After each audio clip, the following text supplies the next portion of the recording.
When we first moved into Oak Ridge Estates, it felt like every dream my parents had worked toward had finally materialized. The neighborhood sat nestled against rolling hills, with streets lined by oak trees that had stood for generations. Our two-story colonial had a wide front porch, 4 bedrooms, and enough yard space for my younger brother, Liam, to practice basketball. It was not just any house. It was the culmination of my father's 30 years of military service. His retirement fund transformed into the home he had promised my mother since the day they married. My father, Robert Carter, was not a man who showed emotion easily.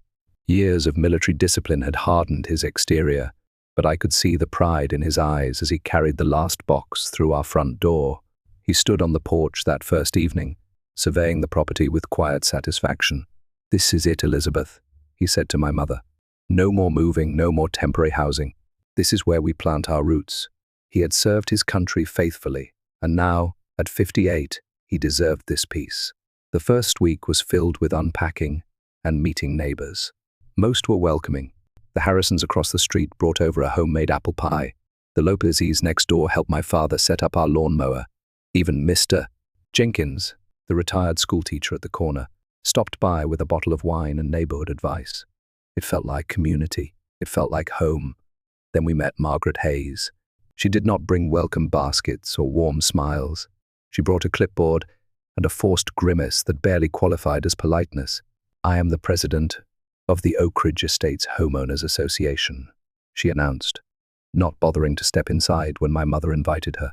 Her eyes scanned our porch, our yard, our windows, making mental notes of everything that might eventually displease her. "You will receive your copy of the HOA regulations tomorrow. Please review them carefully." My father, ever respectful, thanked her for the information. "We are looking forward to being good neighbors," he said, extending his hand. Margaret shook it briefly, her fingers barely touching his. "Everyone says that at first," she replied, her voice clipped and cold. As she walked away, I noticed how the other neighbors watched her from their windows, their expressions a mixture of caution and concern. The HOA handbook arrived the next day, 300 pages of rules, bylaws, and regulations. My mother flipped through it, raising her eyebrows at some of the more particular stipulations, but my father simply placed it on the shelf. "Standard procedure," he said with a shrug. "Every community has its guidelines." Little did we know that this innocuous binder would become the weapon used against us in the coming months. The trouble began with the porch. My father had always dreamed of a proper front porch where he could sit in the evenings, watching the neighborhood while drinking his coffee. The previous owners had neglected it, leaving the paint chipped and weathered. So, one weekend, he purchased supplies and repainted it a warm, inviting blue, a color that reminded him of the ocean near his childhood home. 3 days later, the first notice appeared, pinned to our door in an official-looking envelope. Violation of HOA Code 7.23, unauthorized exterior color alteration. Fine, $150. Remedy, repaint using only approved color palette in Appendix C. My father read it aloud, his forehead creasing with confusion. He had not realized that even such a small change required approval. The next day, he visited the HOA office to explain and apologize, but Margaret was not interested in understanding. "Rules are rules, Mr. Carter. If we make an exception for you, we would have to make exceptions for everyone." That first violation was just the beginning. Suddenly, our lawn was half an inch too tall. Our mailbox was not in compliance with neighborhood aesthetic standards. The American flag my father proudly displayed was improperly positioned according to HOA guidelines. Each infraction came with a fine. Each fine came with a deadline, and each deadline came with a threat. It was subtle at first, this campaign against our home, but as I watched my father's shoulders grow more tense with each passing week, I began to understand this was not about rules. This was about power, and Margaret Hayes was determined to establish hers. The war against our family escalated as summer turned to fall. Envelopes appeared weekly, sometimes twice weekly, each one detailing new violations that seemed increasingly absurd. My brother Liam had installed a basketball hoop against the garage, the same model at least 4 other homes in the neighborhood displayed. Yet ours alone was deemed structurally invasive and visually disruptive to the architectural harmony of the street. The fine was $300. My mother loved garden gnomes, small, cheerful figurines that she placed among her flower beds. She had collected them for years, each one holding a special memory. Margaret's notice declared them tasteless lawn ornaments, prohibited under Section 12 of the HOA Aesthetic Guidelines. When my mother tearfully packed them away, something inside me broke. These were not violations. They were targeted attacks. My father, patient and methodical as always, decided to work within the system. He filed appeals for each violation, citing inconsistencies in enforcement. Houses on the next block had basketball hoops identical to ours. The Daniels family had a collection of flamingos that far outnumbered my mother's gnomes. The Mitchells' house was painted a deep burgundy, not found on any approved palette. The appeals process required appearing before the HOA board, a panel of 5 homeowners with Margaret at the helm. My father prepared carefully, documenting each inconsistency with photographs and specific bylaw references. He approached it like a military briefing, precise and factual. But when he arrived at the community center for his hearing, he found only Margaret and her closest ally on the board, a thin man named Edward, who never seemed to speak unless echoing Margaret's sentiments. The other board members were unable to attend, Margaret explained with thinly veiled satisfaction. But we still have quorum to hear your appeal. For 30 minutes, my father presented his case. For 30 seconds, Margaret and Edward deliberated. Appeal denied. Every single one. As we walked home that evening, our neighbor, Mrs. Lopez, waited by her mailbox. She glanced around nervously before approaching us. "I should have warned you earlier," she whispered. "Margaret does this. She picks a family every year or so and makes their lives miserable until they leave. Last year it was the Parks. Before that, the Browns. They both sold at a loss just to escape." My father thanked her for the information, his expression unreadable, but I knew him well enough to see the subtle shift in his posture, the straightening of his spine, the slight clench in his jaw, signs that most would miss but that I recognized from my childhood. My father was not just angry, he was resolute. Strange things began to happen. Our mail arrived days late, sometimes not at all. Important letters from the VA regarding my father's benefits mysteriously disappeared. When he complained to the local post office, they found nothing wrong with their delivery process, but the postal worker, speaking off the record, mentioned that Margaret's husband worked in the regional sorting facility. The HOA violations continued, but now they escalated to formal warnings about bringing down property values. Our home, meticulously maintained by my father, who spent hours each weekend on upkeep, was suddenly declared a neighborhood problem. Anonymous complaints cited our general disregard for community standards and hostile attitude toward reasonable regulations. The breaking point came at the quarterly town meeting. My mother, hoping to ease tensions, had baked 3 dozen cookies to share. As she placed them on the community center table, Margaret loudly announced to the room, "While we appreciate the gesture, Miss S. Carter, perhaps your time would be better spent addressing the numerous violations at your property, rather than trying to butter up the community with sweets." The room fell silent. My mother stood frozen, her face flushing deep red. I watched her hands tremble as she set down the plate and quietly took her seat, eyes fixed on the floor. My father, always in control, always measured, reached for her hand but said nothing. His silence terrified me more than any outburst could have because, in that moment, I saw something change in his eyes. The patient, rule-following veteran was receding, replaced by something colder and more calculating. As we drove home that night, no one spoke. The tension in the car was palpable. When my mother finally broke the silence with a quiet sob, my father simply said, "They have no idea who they're dealing with." His voice was calm, but his knuckles were white against the steering wheel. The notice arrived exactly 1 week after the town meeting incident. Official HOA letterhead, bold red text across the top, notice of suspension of community privileges. My father read it aloud at the dinner table, his voice betraying no emotion as he recited the clinical language that effectively exiled us from our own neighborhood due to repeated violations and failure to comply with HOA regulations. The Carter family's access to all community amenities is hereby suspended indefinitely. This includes, but is not limited to, the community pool, tennis courts, playground facilities, and participation in neighborhood events. Additionally, the Carter family is suspended from voting on HOA matters until all violations are remedied and outstanding fines are paid in full.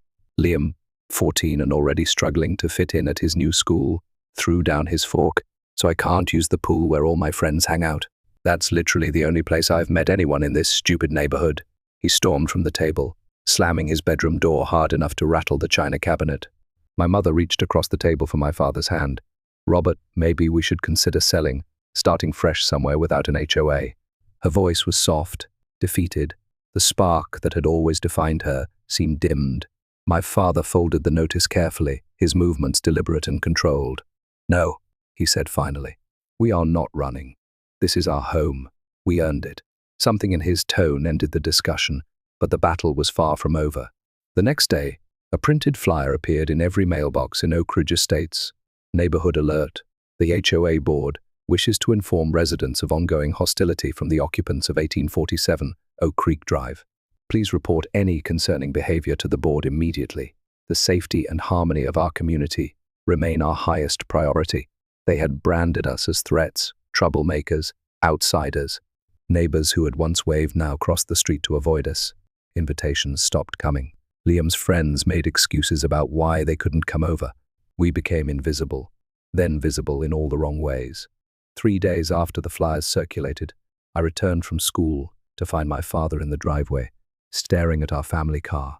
Someone had keyed a message into the driver's side door, 2 words deep enough to reach the metal beneath the paint. Get out.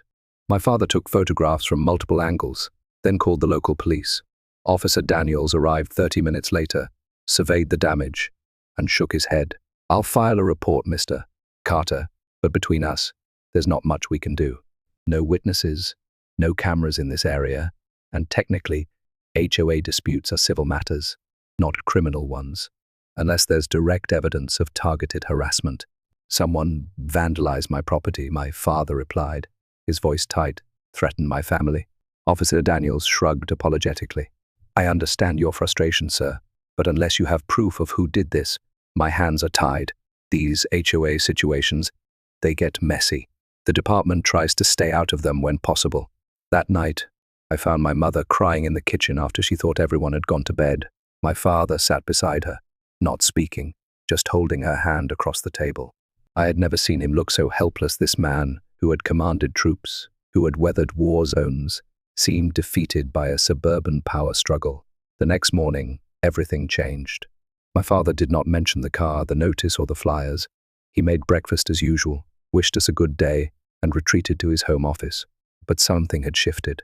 The helplessness was gone, replaced by a calm determination that was almost more unsettling than his anger had been. Margaret escalated her campaign. A certified letter arrived, threatening legal action if we remained willfully non-compliant with HOA standards. It cited bylaws that could lead to liens against our property, even forced sale in extreme cases. It was a nuclear option, designed to terrify us into submission or departure. My mother placed the letter on my father's desk without comment. He read it once, nodded as if confirming something to himself, and filed it away. Thank you, Elizabeth, he said to my mother. Nothing more. That weekend, when the neighborhood held its annual summer festival, we watched from our living room window as families gathered at the park across the street. Children played on swings that Liam was now banned from using. Adults chatted over food that we had not been invited to share. It should have been the final blow to our family's spirit. Instead, my father stood watching with an almost curious detachment. You know, he said to no one in particular, they have no idea what's coming. It was the first time in weeks I had heard anything resembling hope in his voice, but it was not exactly hope that I heard. It was certainty. The changes in my father were subtle at first. He began waking earlier, often before dawn. His morning routine, once predictable down to the minute, now included long walks around the neighborhood, a notebook tucked discreetly in his pocket. He purchased a new filing cabinet, installed it in his home office, and locked it with a key he kept separate from his regular key ring. Then came the phone calls, always behind closed doors, always in the measured, professional tone he had used during his military days. I caught fragments when passing his office. Yes, that would be section 42.3 of the county code.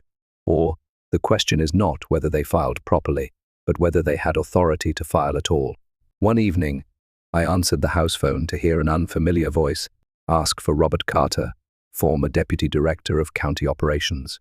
I had known my father worked for the county after retiring from the military, but this title was news to me. When I handed him the phone, he took it to his office immediately, closing the door with unusual firmness. My mother noticed too. At dinner one night, as my father excused himself early to make another call, she watched him leave with worried eyes. "Your father is up to something," she whispered once he was out of earshot. "I haven't seen him like this since his days working for the County Planning Commission." "What exactly did Dad do for the county?" I asked, realizing how little I knew about this chapter of his life. My mother hesitated. He was brought in after his military retirement to help restructure some of the more dysfunctional departments: zoning, planning, records management. He has connections, knows things about how this county operates that most people never think about. She twisted her napkin nervously. He fixed problems. Sometimes that meant making enemies. Late that week, I came home early from school with a migraine to find unfamiliar voices in my father's office. Through the crack in the door, I glimpsed a grey-haired man in an expensive suit examining documents spread across my father's desk. "This is definitely irregular, Robert," the man was saying. "These jurisdictional boundaries were supposed to be updated back in 2008, but they weren't," my father replied. "And every action taken based on the outdated boundaries could be considered procedurally invalid. This is going to cause one hell of a headache for the commission." My father's voice was calm. "That's not my primary concern, Thomas." That night, I found my mother standing outside my father's office door, her face tight with concern. Inside, my father was speaking firmly on the phone. "I'm not looking to disrupt the entire system, Margaret. Just one small corner of it that's been abusing its authority." A pause. "Yes, I understand the implications better than most, I would think." When he emerged later, my mother confronted him in the kitchen. "Robert, whatever you're planning, you need to stop. We can sell the house, start over somewhere else. This vendetta is not worth it." My father looked at her with a gentleness that contrasted sharply with the determined set of his jaw. "This stopped being about the house the moment they humiliated you in front of the entire neighborhood, Elizabeth. This is about right and wrong now. But what exactly are you doing? These people you're calling, these files?" She gestured toward his office with growing agitation. "I'm simply ensuring that everyone plays by the actual rules, not just the ones they invented to torment us," he said, his voice softening. "Trust me, Elizabeth. The first know what I'm doing." Later that night, unable to contain my curiosity and concern any longer, I knocked on his office door. He was surrounded by maps, county records, and legal documents that looked decades old. Some were marked with yellow highlighter, others with red flags. I'd never seen my father look so focused, so alive with purpose. "Dad," I said hesitantly, "what is all this?" He looked up, seeming to debate how much to share before gesturing to the chair across from him. "After my military career, I spent 8 years working for this county. My job was to identify regulatory problems and fix them: zoning issues, jurisdictional disputes, compliance gaps, the invisible infrastructure that makes communities function or dysfunction." He tapped one of the maps. "I know this county's legal framework better than anyone, including exactly where the weak points are. And Oak Ridge Estates has a weak point." A smile crossed his face, the first genuine one I had seen in months. "Margaret Hayes and her board have been operating on borrowed authority for years. They just don't know it yet." He leaned forward, his voice dropping slightly. "They forgot who I am, who I was. That was their first mistake." For the first time since the HOA war began, I felt something other than dread about our situation. My father was not beaten. He was plotting. And from the methodical way he organized his files, the precision with which he highlighted certain passages in the county code, I realized Margaret Hayes had indeed chosen the wrong family to target. She had not bullied a simple military retiree. She had awakened a man who understood systems, who had spent his career identifying and exploiting regulatory vulnerabilities. And now, all of that expertise was focused on a single target, the Oak Ridge Estates HOA, and the woman who ruled it with arbitrary cruelty. "Is this legal?" I asked quietly. "What you're planning?"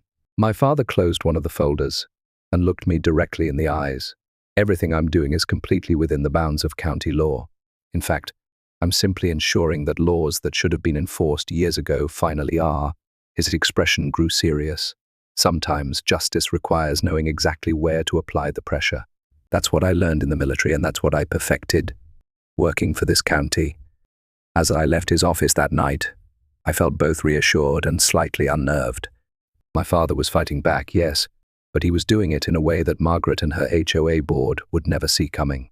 This was not a neighborhood spat anymore. This was strategic warfare, conducted through paperwork, county codes, and long forgotten regulations. And my father was a general, preparing for the final battle. The first public move in my father's campaign came without warning, a formal complaint filed with the county zoning board, available as public record to anyone who cared to look. The document, over 30 pages long, meticulously outlined violations committed not by us, but by the Oak Ridge Estates HOA itself. Illegal signage placed without proper permits, misappropriation of collected fines without transparent accounting, board meetings held without proper notice to all residents, architectural review decisions made without the required quorum of committee members. Each violation was documented with dates, photographs, and relevant county code citations. But this was just the opening salvo. My father had spent weeks quietly meeting with other residents who had suffered under Margaret's regime, but had been too intimidated to speak up. The Lopezes, whose request to install solar panels had been repeatedly denied, despite state laws protecting renewable energy installations. The elderly Mr. Jenkins, who had been fined for having a medical ramp installed without proper aesthetic consideration. The Harrisons, whose children's treehouse had been ordered demolished despite being completely on their property and out of public view. One by one, they added their complaints to the county record. What had been one man's grievance transformed into a community uprising, carefully orchestrated from my father's home office. When the county assigned an investigator to review the complaints, Margaret attempted to dismiss them as the vengeful actions of problem residents. But the investigator, a straight-backed woman named Evelyn Brooks, was unmoved by Margaret's practiced charm. Miss Hayes, these allegations involve potential violations of county ordinances, not just HOA rules, Miss Brooks explained during her initial visit to the HOA office. I'm required to conduct a full audit of your records going back 5 years. Margaret's response was immediate and defensive. That's unnecessary and intrusive. The HOA has operated without county interference for 15 years. That may be part of the problem, Miss Brooks replied, her tone making it clear this was not a negotiation. The investigation proceeded despite Margaret's objections. Financial records were subpoenaed. Meeting minutes were reviewed. Board election procedures were scrutinized. For each question Miss Brooks asked, Margaret's answers grew more evasive, more strained. As pressure mounted, cracks began to appear in Margaret's carefully constructed power structure. Board member Edward Thompson, once her most reliable ally, began distancing himself publicly. I simply followed established procedures, he claimed when questioned about architectural review decisions that had targeted specific homeowners. All final determinations were made by President Hayes. When Margaret called an emergency board meeting to discuss strategy, someone we never discovered who leaked the time and location to every homeowner in the community. What was meant to be a private strategy session became a public reckoning, as residents packed the community center, demanding answers about discrepancies found in the HOA financial reports. Margaret attempted to adjourn the meeting, citing improper notification procedures, only to have Miss Brooks stand from the back of the room. Actually, Miss Hayes, under County Code 37.2, 37.2, 37.2, any meeting of a registered homeowners association must remain open to all members once commenced, regardless of notification procedures. It was the first time I had seen Margaret truly flustered, her composure cracking as she realized she was no longer the ultimate authority on rules and procedures.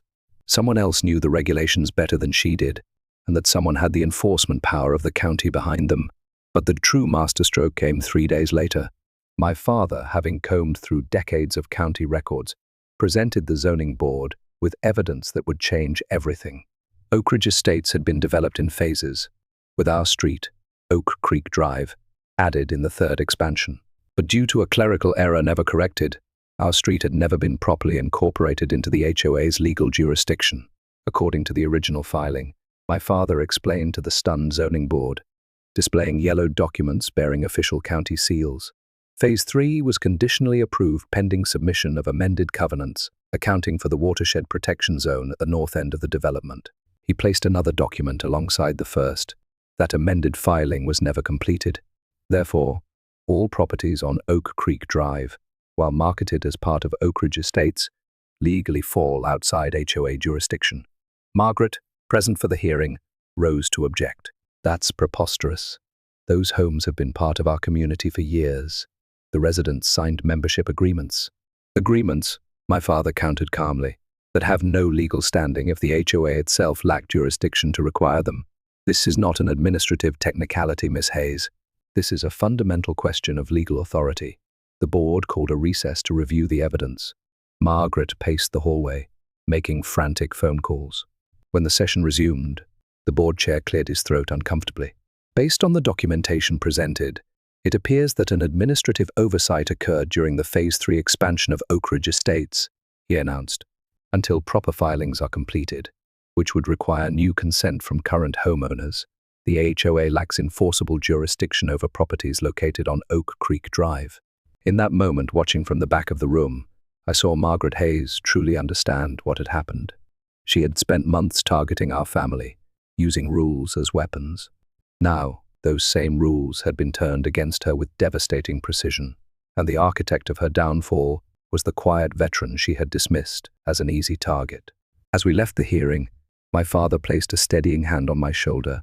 "Always remember," he said quietly, "true power is not about control, it's about knowledge." The disintegration of Margaret Hayes' authority happened with stunning swiftness. Within a week of the zoning board ruling, emergency HOA board meetings were called to address the growing crisis. Homeowners, emboldened by my father's success, began questioning policies and decisions that had gone unchallenged for years. Board member Edward Thompson was the first to publicly break ranks. In light of recent revelations about procedural irregularities, he announced at a hastily assembled community meeting, "I move that Margaret Hayes be temporarily relieved of her duties as HOA president, pending a full internal review." The motion received immediate support from 2 other board members who had previously rubber-stamped Margaret's every decision. The vote was 4-1, with Margaret herself casting the only dissenting vote. She was stripped of her position effective immediately, her key to the HOA office ceremoniously handed over to the vice president. "This is a temporary setback," Margaret insisted as she surrendered her credentials. "Once legal counsel reviews the situation, my authority will be restored." But her voice lacked its usual conviction. The iron certainty that had been her trademark was replaced by a brittle defensiveness that fooled no one. Within days, resignations began. Board member Sarah Collins stepped down, citing personal reasons that everyone understood to mean self-preservation. The Architectural Review Committee dissolved entirely when 3 of its 5 members resigned simultaneously after county investigators began examining denied applications that appeared to show patterns of discrimination. The HOA itself faced an existential crisis. The County Zoning Board, expanding on my father's initial discovery, commissioned a comprehensive review of Oak Ridge Estates' legal standing. The results were devastating. Not only was our street improperly incorporated, but several other areas had similar documentation problems. Nearly 40% of the homes Margaret had ruled over were legally beyond her authority. For those properties that remained legitimately within HOA jurisdiction, the county imposed strict oversight. All financial decisions required county approval. Architectural guidelines were suspended pending review, and fines collected under questionable circumstances were held in escrow until proper adjudication could be completed. Margaret, desperate to salvage something from the collapse of her kingdom, attempted a last stand. She hired an attorney from the city and filed suit against both the county and my father personally, alleging malicious interference with legitimate community governance and deliberate misrepresentation of regulatory status. The lawsuit never made it past the preliminary hearing. Judge Maria Alvarez, known for her impatience with frivolous litigation, dismissed the case with prejudice. "The plaintiff has failed to establish standing to bring this action," she declared, "given that the regulatory authority claimed as the basis for injury has been demonstrably invalid from inception." She fixed Margaret with a stern gaze over her reading glasses. "This court will not entertain attempts to enforce rights that never legally existed." The community's perception shifted with remarkable speed. Neighbors who had once crossed the street to avoid us now stopped to chat. Some offered apologies for their silence during our ordeal. Others shared their own stories of intimidation under Margaret's reign. What had been isolation transformed into something unexpected: respect. My father, who had navigated the complex county regulatory system with such precision, became something of a local legend. "Your dad really showed them," Liam's friend Ethan commented one afternoon as they shot baskets in our driveway, the same basketball hoop that had once earned us a $300 fine. "My mum says he's the only person who ever stood up to Miss S. Hayes and won." Perhaps the most satisfying vindication came silently. One morning, walking to school, I passed Margaret's house and noticed something different. A for sale sign had appeared overnight, its presence both jarring and deeply satisfying. Her meticulously maintained lawn, about which she had lectured so many others, already showed signs of neglect. The flagship property of Oak Ridge Estates, the standard against which all others had been measured, was being abandoned. 3 weeks later, a moving truck arrived. I watched from across the street as Margaret supervised the loading of her possessions, her movements stiff, her expression closed. Her husband worked silently alongside the movers, avoiding eye contact with passing neighbors. Not once did Margaret glance in the direction of our house, though she must have felt our presence, must have known that we were witnessing her departure. By evening, the truck was gone. The house stood empty, its windows dark. The flagpole, from which she had once flown the HOA flag, a symbol of her authority, stood bare against the twilight sky. It was strange how something so small could signify something so complete, the end of a regime that had terrorized families like ours for years. That night at dinner, no one mentioned Margaret's departure directly, but my father raised his glass in a quiet toast. "To home," he said simply, and we all understood what he really meant. To victory, to justice, to standing your ground when it would have been easier to retreat. Spring arrived at Oak Ridge Estates with a different energy than the previous year. The community that had once operated under Margaret's iron rule was finding a new identity, one built on actual community rather than enforced conformity.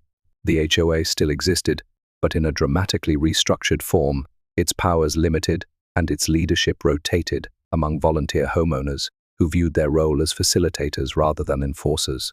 Our street, along with several others affected by the jurisdictional issue, formed a separate neighborhood association. It was voluntary, focused on community events and genuine improvement projects, rather than punitive rule enforcement. My father, despite numerous requests, declined any official position, but agreed to serve as a consultant to help draft bylaws that would prevent the abuses of the past. "The goal is not to eliminate standards," he explained at the first meeting, held in our backyard with neighbors seated in lawn chairs. "The goal is to ensure those standards serve the community rather than control it." The changes extended beyond organizational charts. There was a palpable shift in how neighbors interacted. The Harrisons' treehouse, once deemed an aesthetic violation, became a gathering spot for neighborhood children, including my brother Liam. The Lopezes installed their solar panels, which turned out to be not an eyesore but a point of pride as other families followed suit, turning Oak Ridge Estates into one of the most energy-efficient neighborhoods in the county. Even the community pool, once the site of Margaret's most arbitrary rule enforcement, transformed into a genuinely welcoming space. The list of regulations, once covering an entire wall, was replaced by a simple sign: "Be respectful, be safe, be neighbors." For our family, the change was profound. No more envelopes appeared on our door. No more fines accumulated. No more anxious conversations about whether we belonged. Instead, there were invitations to barbecues, to community planning sessions, to the simple, everyday interactions that form the true fabric of neighborhood life. My mother, perhaps the most deeply wounded by Margaret's campaign, bloomed like her garden in this new atmosphere. She unpacked her gnomes, positioning them among her flowers with deliberate care. When neighbors commented on them, it was with genuine appreciation for their whimsy rather than judgment of their taste. My father watched these changes with quiet satisfaction. He never gloated about his victory, never spoke ill of Margaret, even after her departure. When asked about the whole ordeal, he would simply say, "Communities work best when everyone has a voice and no one has a gavel." The ultimate testament to the transformation came when the new community board, seeking to heal old wounds, invited my father to consult on revised guidelines for the reconstituted HOA. He accepted without hesitation, bringing decades of regulatory experience to the task of creating a framework that would preserve the best aspects of community standards while preventing the abuses of power that had characterized the previous regime. Your dad is kind of a legend now, my friend Olivia remarked one afternoon as we walked home from school. My parents say he saved the neighborhood from itself. I looked at our house as we approached. The blue porch that had started it all, the basketball hoop that had once been declared a violation, the garden gnomes peering from between carefully tended flowers. It was the same house that had been the center of so much conflict, yet now it stood as something else entirely, a symbol of standing firm against injustice, of fighting back within the rules, rather than breaking them. That evening I found my father on the porch, coffee in hand, watching the sunset over the neighborhood he had transformed. "Do you ever regret buying this house?" I asked, settling into the chair beside him. After everything that happened, he considered the question carefully, in that measured way he had. "No," he finally said. "This house taught all of us something important. Your mother learned how strong she truly is. You and Liam learned that systems can be changed from within if you understand how they work. And I." He paused, smiling slightly. "I was reminded that the most important battles are not won with force, but with knowledge and patience." As twilight deepened over Oak Ridge estates, children played freely on lawns that had once been subject to inspection. Neighbors chatted across property lines that had previously served as boundaries of suspicion. And in our garden, illuminated by solar lights that would never be subject to HOA regulation, my mother's gnomes stood proud and colorful. It was more than just a house now, it was a testament to resilience, to standing firm when it would have been easier to flee. "You know what the best part is?" my father said, interrupting my thoughts. "It's not that we won, it's that everyone else did too." He gestured toward the neighborhood spread before us, where families moved freely without the shadow of arbitrary authority. That's the difference between power and leadership. Power controls, leadership liberates. I thought about Margaret Hayes, who had wielded her position like a weapon until it crumbled in her hands. And I thought about my father, who had fought not just for our family, but for an entire community that had forgotten what it meant to truly be neighbors.